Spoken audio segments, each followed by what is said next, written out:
Guys,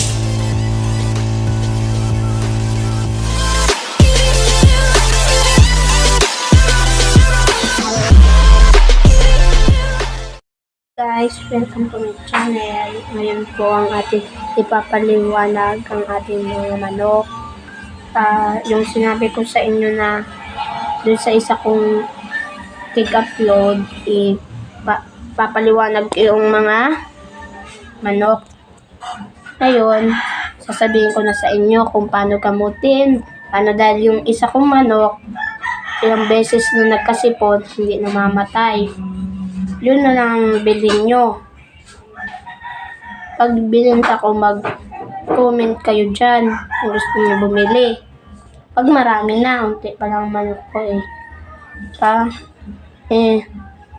pa nga, bukas, magla-live ako ulit. Panoodin ninyo. Maraming salamat sa inyo. Isa kong, may ads na.